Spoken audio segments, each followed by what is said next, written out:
heard they locked him in a cage and only let him out at night. Criminal mind, huh? So what's he doing now? Wait, he's probably watching us right now. That crazy mask on, creeping closer and closer, ever closer, until... Hear me out. I'm not a niche gamer. This is not a niche games channel. I do not only play or review first-person games, okay? First of all, the genres are different. One is an existential look into the concept of slowly losing yourself. The other is an existential look into creating a copy of yourself. And Bioshock is an existential look into the pitfalls of human nature. Shut up! Look, I'll prove it. I'm gonna review something different. Something fresh. Dishonored. A first-person stealth game dealing with the existential dread of an apocalyptic plague. Published by Bethesda and developed by Arkane Studios as a slap in the face to people who've only found out about them recently in their unfortunate post-Rockstar years, the game reached critical acclaim and surpassed the mere cult classic status. People know about it. A lot of people know about it. Maybe just not quite as popular as something like, say, crack cocaine.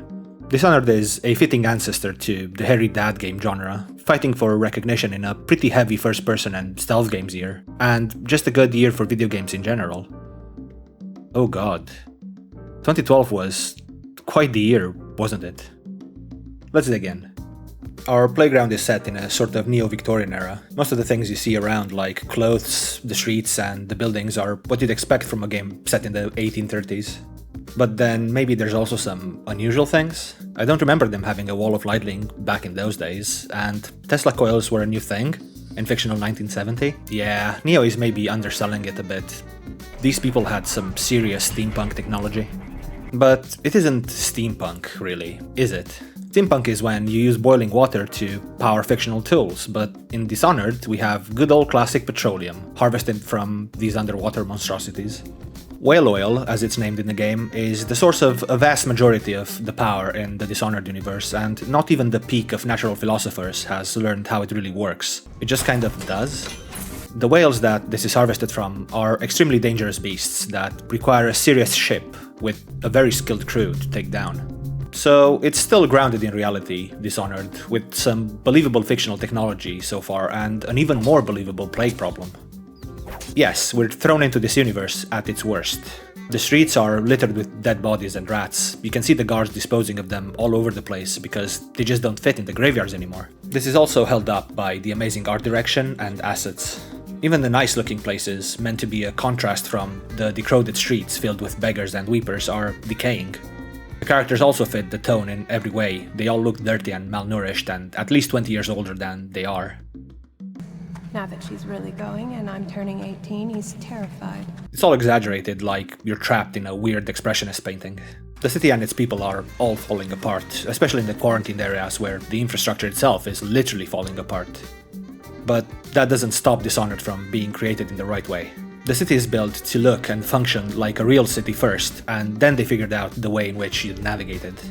The verticality is highlighted, especially with the use of Blink. It stops the game from using the usual convenient piled-up boxes or perfectly jumpable distance rooftops and windowsills. It makes everything feel more lived-in and believable, even when you do climb something as tall as a bridge tower. What's also done right is the lighting.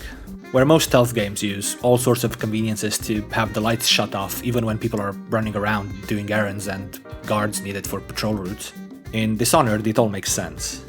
The city at night is very dark, not just because the buildings are crumbling and the fixtures are broken or sold for parts. You're also reminded constantly about the whale oil shortage, taking away from the convenience of the everyman just to add to that of the elite. Even there, it's used very sparingly. We're dealing with some very pompous and stuck-up leaders. They like their lair moody and comfortably dim. Very convenient for sneaking around without ruining immersion. And when there is light, it's used in line with the game's style and thematics. It's all very theatrical. Speaking of motifs, there's plenty to sink your teeth into with Dishonored. I'm no art connoisseur. A lot of these things go over my head, or just couldn't pigeonhole them with their given name. But I know when a building looks like it's straight from 1940s Germany, or when the supernatural is used as a way to highlight the evergreen tale of industry bad and nature is good, okay? The setting itself is pretty dour with very few exceptions. Everywhere you look, you can see a story of tragedy, and every character you talk to is either suicidally depressed or corrupt and evil to Saturday morning cartoon villain levels. You got that look about you, Grayson. You haven't been thinking again, have you? No, sir. Not thinking. The world is a pleasure to explore, even if it is in a very morbid kind of way, but I do have one complaint that is substantial. There's a power in the game called Dark Visions. It essentially shows you where enemies are within a range, even behind walls, and also their cones of vision. When upgraded, it also shows you items of all kinds, consumables and lore books or quest objects. When you use it though, it puts this piss filter over everything and nothing is focused or visible anymore to make room for the character models that you care about while using it.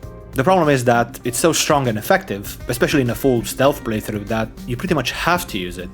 I mean, it's not mandatory by any means, but especially if you want to collect everything, some loose change or hidden stash is pretty much impossible to find short of you stumbling upon it accidentally or straight up knowing where it is. It's really a shame to have to choose between playing optimally or enjoying the horrifically gorgeous visuals. Moving over to sound in general, the voice acting is all top-notch. Stop moving, Campbell. And you, Corvo, welcome back. From wherever you've been. But it is to be expected when they spared no expense with the voice actors. Their wind that brings you home to me. The audiographs you find around are also fantastic, and are a good look into how the characters are when not interacting with you. Hello, I am Callista, and I am Emily's teacher, and this is my lesson plan. Boring sums, boring history, boring geography, boring 7 structures. The music does its job for the most part, quiet and subdued. It's there mostly for the loud sequences when you get spotted or get into a new area.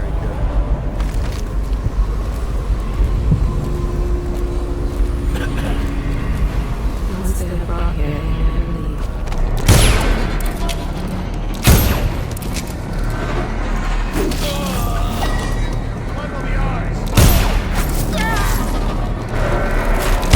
Watch out! She wasn't no Duchess. Yeah, probably can't even sell it for cheap. But while sneaking around, the game knows you want to be listening to the characters' footsteps and dialogue, or them just coughing in each other's faces. It lives in the background where it belongs in a stealth game, and it never really pops or gets in your face, just enough to where, when you hear it randomly in a video game music playlist, you go, huh, yeah, I know that, but where from? It functions as more of a motif for the game, and even its most iconic song isn't even in it properly. You can just find the lyrics in some book lying around, or whistled by the guards and thugs doing their patrol.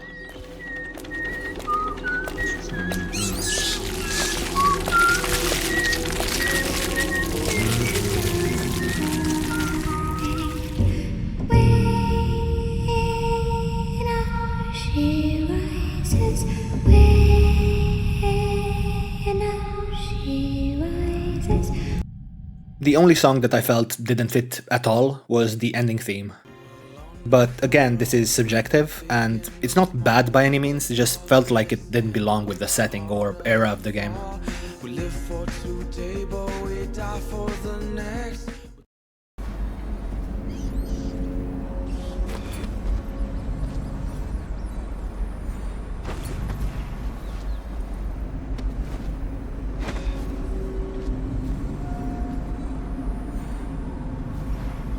Moving on to gameplay, this is honestly one of the best stealth-focused immersive sims, at least for its time. First and foremost, old games are just built different, man. I'm so tired of unkillable NPCs in sandbox open-world video games. In this, you can actually kill them. You get the game over because it's a bit of a narrative-driven game, but at least you can. Not as a patron. Stop! I mean it! Samuel Beechworth went to sea to forget well, all Master this Corvo. love. He succeeded. Fuck this shit, man. I can't do it in this playthrough. At least they don't nanny police me. No, don't kill your friends, Cake. That would be ever so barbaric. And even then, the second this guy has served his or her purpose, bang, in you go. See you at your funeral, dick. The amount of freedom you get in general in each map to just sneak around on rooftops, in sewers, through pipes or bins. A bunch of side objectives that you can just walk upon naturally without having them always be signposted immediately. I can take my time here on the streets and take these guards out one by one, slowly and patiently, like a real assassin. Or I can just possess this rat and crawl through this pipe. Feeling cute, might bite a prostitute later, I don't know. This is where one of the core mechanics of Dishonored comes in, and that's Blink. Blink is the best thing since grapple hooks, with the clear indicator of where you'll land, and the little marker you get to see if you barely make it on the wall or plummet to your death. It allows for some really quick and reflexive escapes from getting spotted by a guard. Probably rats. Once you're familiar with the level design of each map, where most games go wide, Dishonored goes tall, and the rooftops are your best friend. Gamers don't look up, and these boys are all gamers. It's stealth easy mode when you're outside of a building, and a lot of the time you don't have to deal with any guards at all. As a quick aside, there's a bit of enemy variety, but it's honestly not really the main draw of the game. You have your basic guard, stronger guard, and overseer guard as your human enemies, and of course this is a game with supernatural elements, so what horrors beyond my comprehension wait for me henceforth? Well, rats?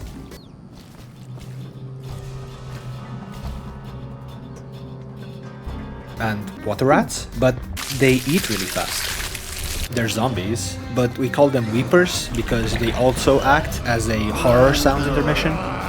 And don't forget about clammy spitty vagina. Moving on. On the other end, the game does run into some 2010s era problems with stealth, where if you do get caught, like if one guy spots you, you'll likely be ambushed by 1 million of them pretty soon. There's 5 enemies on this entire map, but I got caught, so now they're endlessly coming through this door to get shot and give me ammo like a clown car. This is more so a problem in the high chaos playthrough, but actually, let me elaborate. This game has 2 modes, depending on your actions and how many times you need to degrime your blade. The first, and I'm pretty sure the intended way of playing, is low chaos. This means that you're essentially a flower child, here to let everybody have a nice rest.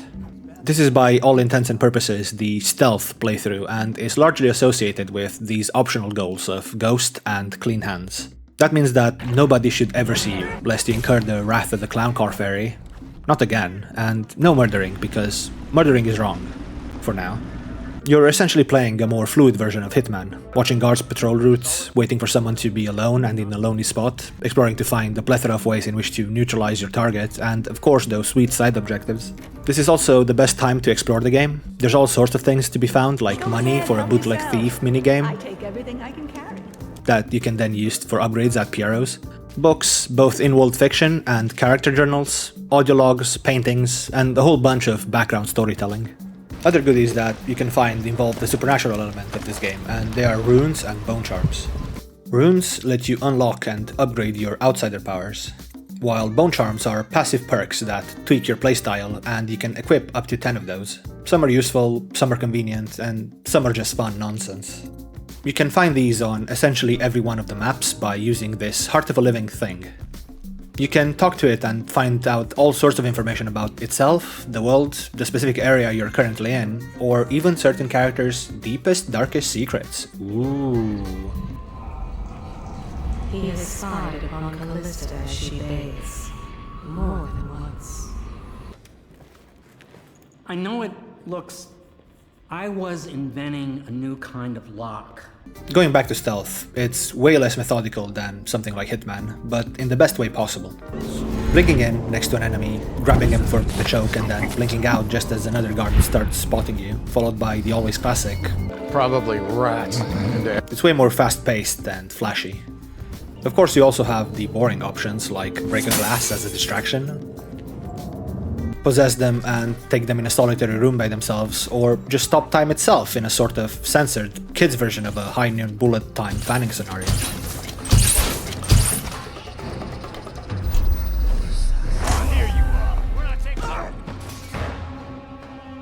The good part is that they never wake up, whether you choke them or give them some nice warm milk, unless another guy spots them and is jealous. The bad is that if you stack them on top of each other, they just kinda disappear, so I never did get to assemble my sleeping body's dick picture.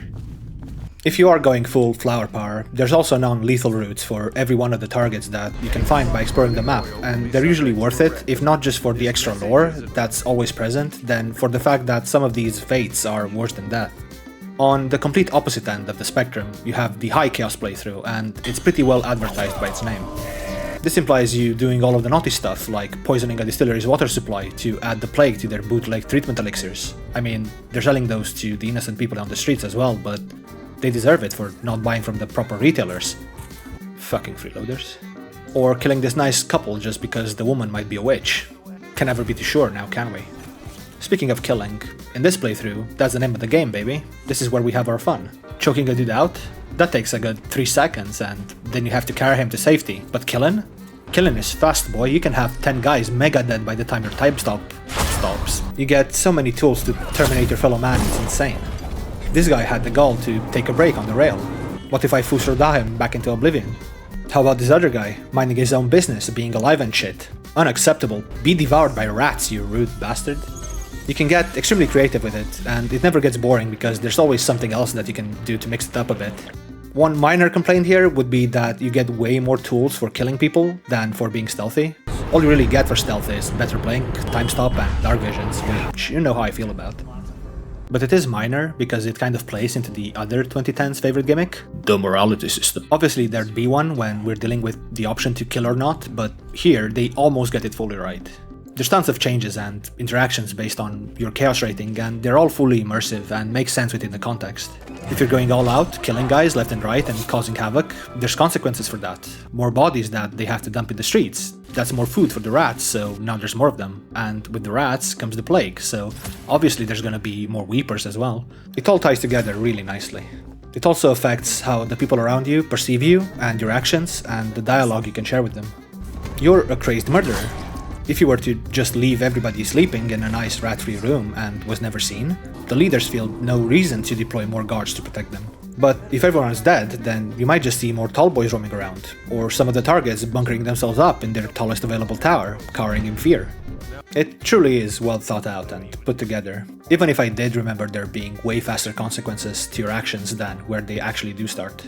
Up to here it's all perfect. You're punished just enough for being a goody two-shoes in gameplay, but then you get to sing Kumbaya with everybody later on. Or you can have your fun with the razor wire and play pushy-shovey with the guards next to the wall of light, but then you might not like how the people around you perceive your depravity. But unfortunately, like every other morality game from this time period, it's associated with absolutely no nuance and 2 black and white endings that I'll talk about later. If I were to nitpick about pure gameplay mechanics, and I will, the game pushes stealth maybe just a bit too hard. High or low chaos, it doesn't matter. You're expected to make yourself unnoticed really fast if you do get caught. Why? Because the combat itself is fucking awful. I'm talking floaty swings, guards who become invincible during certain animations, and the only reliable way of doing any damage is by parrying. But even then, some guy can just get in front of the execution like, "Get down, Mr. President!" So what do? You blink behind them and stab, then blink, then stab, then blink and shoot. Or you can just shoot, and shoot, and shoot, and...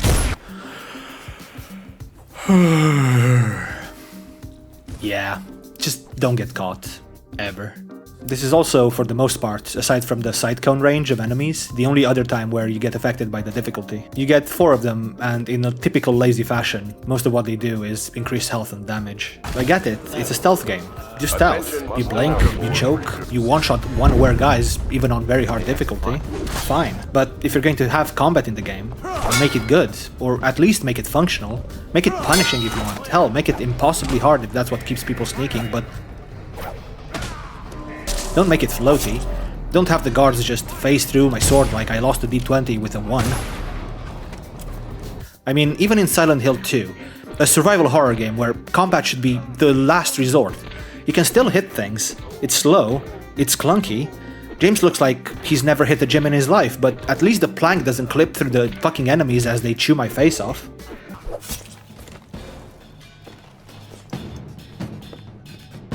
Come closer, worm! Come here, lowlife!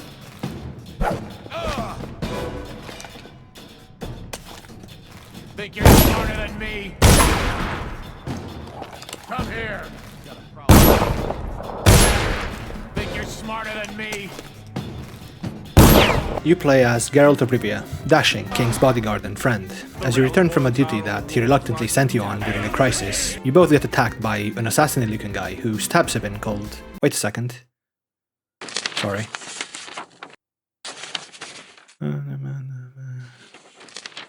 Oh, here we go. Okay. Okay. You play as Corvo, dashing, Empress's bodyguard, and friend with benefits. As you return from a duty that she reluctantly sent you on during a crisis, you both and her daughter get attacked by some assassin-looking guys who stab her in cold blood. Yeah, the intro isn't very original, but it stirs after that. You're gonna take this the wrong way anyway, but I'll try to diffuse the misunderstandings early. I am by no means saying Dishonored ripped off Witcher 2. This is all things considered a very tropey intro to your revenge, conspiracy, intrigue story that has been around since Shakespeare. And it's executed pretty well here, with a minor exception. Yes, he's killed the Empress. So you get accused by the love child of Nosferatu, Voldemort, and Tommy Wiseau of murder, you get tortured for a confession, and then you escape with the help of some friends, with a heart full of thoughts of revenge and lungs full of sewer plague, because you didn't have your mask yet. You meet Samuel, your trusty chauffeur, and he takes you to the Hound Pits, where the rest of the squad are grabbing a pint and waiting for things to blow over. They edgily named themselves the Loyalists Conspiracy, without your input of course, but something tells me that Corvo wouldn't exactly be against this name, if not something even more cringe. The team is comprised of Admiral Havelock, failed naval officer and jaded war veteran longing for the days of old on his ship. Lord Pendleton, youngest of three, traumatically bullied and in no position to inherit any of the benefits of his long-time noble lineage, and later, Martin, failed overseer that you rescue from public display and humiliation, though that one is kinda your fault. They're all very upset with the current state of affairs, especially considering their lack of a pie to stick their fingers into. So they'll now send you on all sorts of wacky adventures to fix this terrible injustice. Oh, and maybe clear your name as well. Yeah, that too. But first, some rest.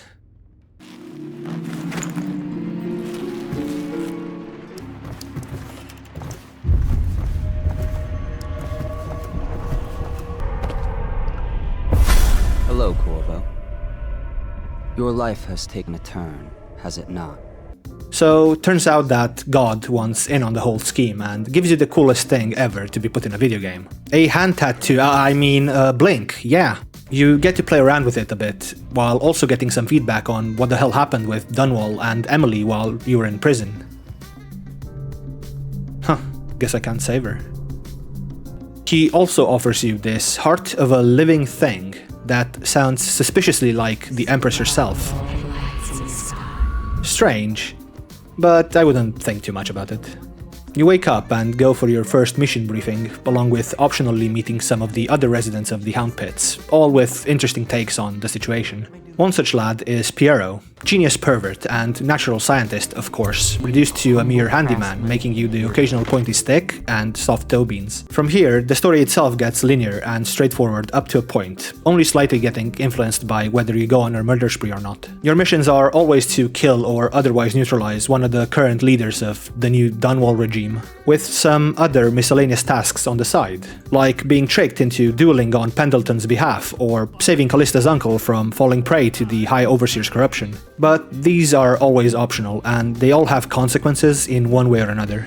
The story part of the murder spree only happens around the halfway point, so characters usually only react to side stuff you get into, but the tone does change drastically later. So essentially you're the Loyalists' hired muscle and hitman, on a mission to rescue and then put Emily back on the throne as the rightful heir of the Colwyn lineage, and the killing only serves to take out the corrupt leaders that are currently in power, and would never accept this coming to pass. The Loyalists gaining political power off of these happenstances is just purely coincidental, I assure you. While on these missions, you get to meet some of the other big names in the universe like Slackjaw and Granny Rags, who will also send you on side quests of varying degrees of weirdness. These also affect your chaos rating, one way or another, and at least in your first playthrough, it's not exactly stated explicitly what the outcome is going to be, but you can usually make a calculated guess. No reason for me to spoil any of the missions, really. This is a very basic revenge story with a pretty cartoony corrupt empire that's also undergoing a catastrophic plague and flood. You do get slight trickles of reveals along the way, but up to the halfway point it's really only world building and how different aspects of society just got so much worse after the plague. As you advance through the missions, you can notice the propaganda announcements get worse and worse, with things like curfew hours widening and whale oil being banned and confiscated. You also hear announcements about your exploits in the previous missions, and these also change with your chaos level. Attention all citizens.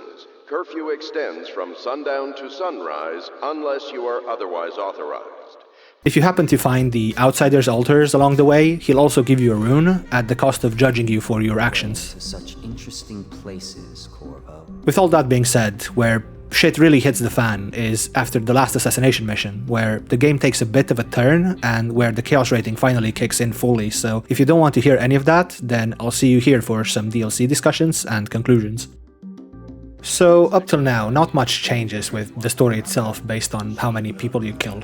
Most of the missions you're sent on have the purpose of essentially replacing the current man in power with his or her equivalent from the Loyalists. High Overseer with Martin, the Pendleton twins with their brother, and the Lord Regent with Havelock. Most of these characters are completely beyond redemption, and calling them Saturday morning cartoons for the 20th time would be underselling it. We might need to break out the weird anime villain look for this one. As an example, Spyman Burroughs actually flat out admits to killing the Empress after she interferes with his plan of releasing the plague to solve their poor people problem. If I explain, then you will see I am not at fault. My poverty eradication plan was meant to bring prosperity to the city, to rid us of those scoundrels who waste their days in filth and drink, without homes or occupations other than to beg for the coin for which the rest of us toil. And it was a simple plan. Bring the disease-bearing rats from the Pendician continent. I order you to put down your weapons. This is treason. How based. You get the option for lethal or non-lethal takedowns for each and every one of them, but this doesn't really affect the chaos rating. You can still finish on low chaos by killing all of them. You get the occasional intermission from assassination missions by having to kidnap Sokolov. Whatever they are paying you, I will double it, triple it, whatever you want. Money, women. Men? Or killing the Regent's sugar mommy, or worse. Last, oh my love. As I've mentioned, the world changes around you starting as soon as Mission 2, but you don't really see any major changes in the characters at the Hound Pits yet. You return after the Lord Regent mission for a well-deserved celebration and preparations for the clearance of your name and coronation of Emily as Empress.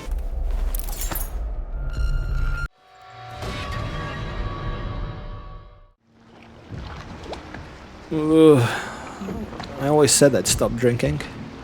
So you've been betrayed. Again. There are small hints of this in the way Samuel congratulates you after the final mission, and of course none of the Loyalists are ever too trustworthy, especially Pendleton.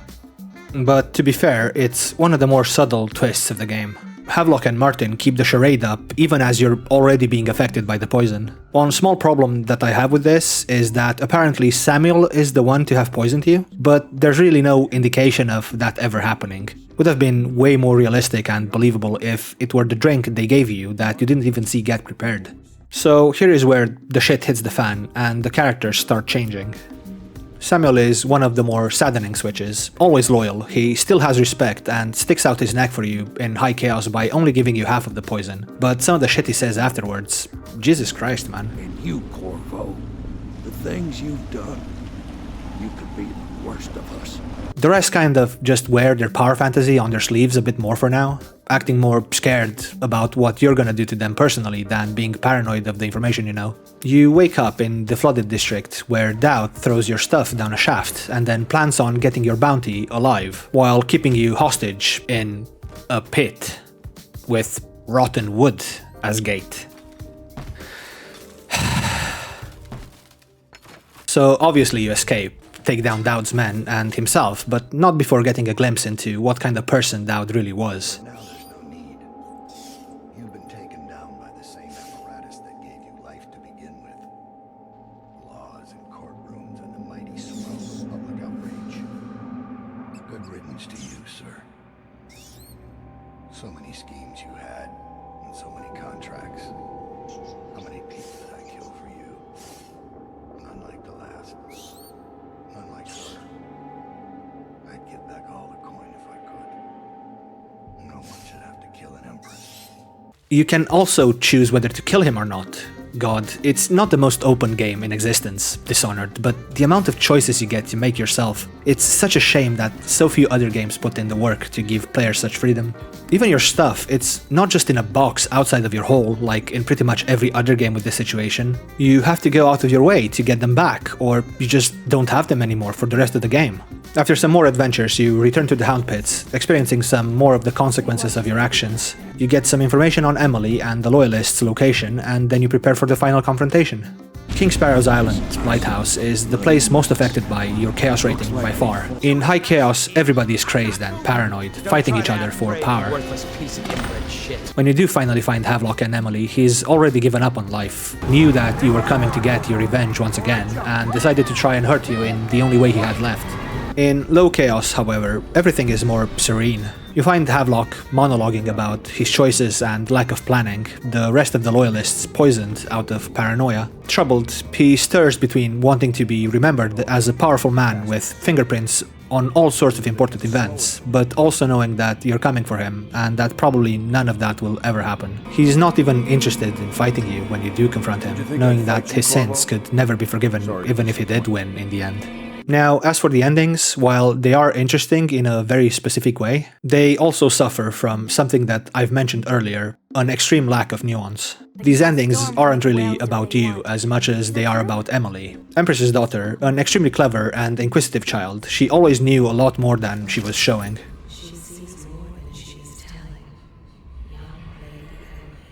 Every single one of your actions left an impression on her, and this is what the chaos system is truly about. The chaos in this little girl's heart. This is very clearly seen in the way she expresses herself. I'm tired of being afraid. When I'm Empress, I'm going to make everyone else afraid instead. Just like you do, Corvo. And while all of this is interesting, and a different way of ending a video game, while also highlighting your role from the very beginning, it doesn't really save it from the fact that it's completely binary, black and white, with no middle ground or grey area. In the good ending, she's happy to see you, but cautious about her role as Empress.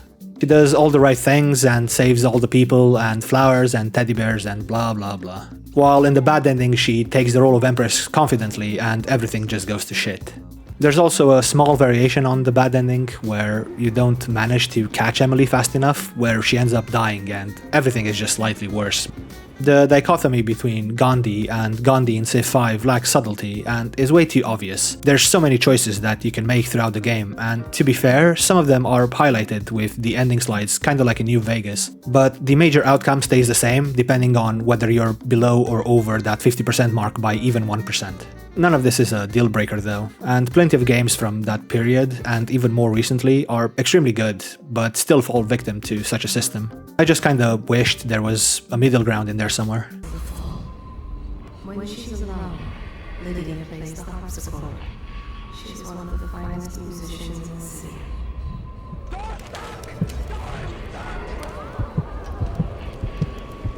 Okay, let's start wrapping this up. There's 3 DLCs available for Dishonored, and I recommend all of them. The Knife of Dunwall and The Witches of Dunwall are story-driven and follow some of Dowd's exploits as the one who killed an empress. I didn't go into detail in his section of the base game, because you don't really get too much detail. The DLC is where you get way more of a look into this character as a kind of flip side to Corvo. Huh, guess I killed her. So I won't be spoiling any of it. Both of the DLCs are excellent, and they're definitely worth getting, especially if you're also interested in the base game. The other one is the Dunwall City Trial. They're a sort of challenge maps, highlighting different interactions that you can also do in the base game, like sneaking, exploring, and fighting. They'll definitely test your knowledge of Dishonored's mechanics to the limit, and getting the 3 stars on all of them will take quite some time. Excellent value for money, especially on sale. There's a lot of game out there that think themselves immersive sims or open world sandboxes or whatever, but very few of them actually hit the mark. Dishonored is one of those exceptions, truly one of the most open and dense games of that era, and still big competition for some modern games. The movement and stealth is some of the most fluid in any video game, period, and the amount of tools you have means it has exceptional replay value, despite the crow's feet and the less than stellar endings. The sequel also improves most of the things they've already done right to a state of almost perfection, but maybe I'll get into that some other time.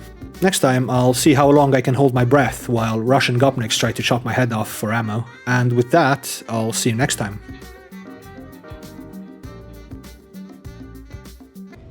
You dirty boy. Well, time to do the same. I'm busy spoiling myself.